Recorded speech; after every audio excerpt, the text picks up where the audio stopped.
So the transit manager for the city of DeKalb is, we do several things. The main thing that we do is we receive a significant amount of federal and state money. That funding is used to pay for the operation of the transit service that Ryan operates. So basically, we are responsible. We do all the hiring, the drivers, training. We run day-to-day operations for the Huskie Line. We also do paratransit as well.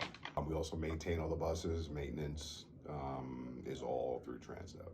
We also do ramp training with our ramp is a local organization that deals with disabled individuals. Yeah.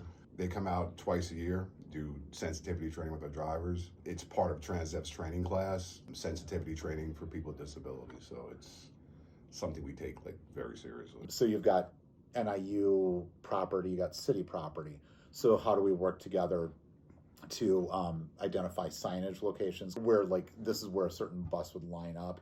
One, our drivers rolling past stops, and that is something that shouldn't be happening. Sometimes drivers don't, if you're not making yourself visible or you're aware, drivers can roll on past it. Which did happen. Yeah, just all in black, so it wasn't really visible. And, so I think there's this expectation that, the bus is gonna hit each stop. Yeah.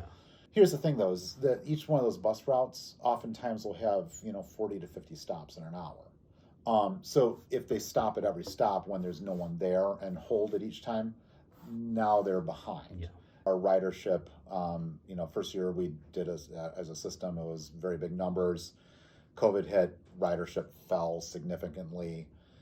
It's grown a little bit each year, but last year, when we look at September, we're looking at kind of year over year comparisons, ridership has increased significantly. I mean, we were typically running about 30 to 40% higher on a month to month. Yeah. I'm sorry, a year over year comparison. Okay. So one of the things we looked at doing to make it budget neutral for both the city and NIU was we looked at an underused route, the Route 5, where we had two buses running on a 20-minute frequency. Correct, yeah. And just not a lot of ridership, and taking one of those fives and moving it over to the two routes. So we're running 7 buses at peak times versus 6 buses at peak times. Mm-hmm.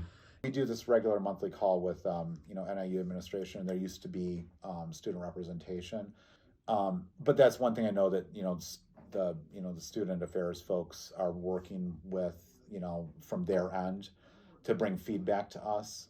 The other thing is we're also working with student affairs to we're going to start putting out we've actually got posted on our website. On the City of DeKalb Public Transit website, we've got some surveys that people want to take, and we'll be pushing those out via social media. Our supervisors, every one of them know that when they're at the student center, we usually have a supervisor at the home student center. They know to be interactive with our passengers. Mm-hmm. Hey, how's everything going? Any problems? And any student, if they have an issue or they have something they see that hey, maybe you can do this a little bit differently, just tell them to grab one of the supervisors. Everything that goes to them comes back to the management team, so we can look at it and we can pass it on to the city. If something that we can change, we'll make the change. All right. Amount of funding that we have to run through to make the system better, but we do want to make it, as effective for everyone as possible. And we're happy to talk to people and reach out and be involved. So we're happy to talk to you.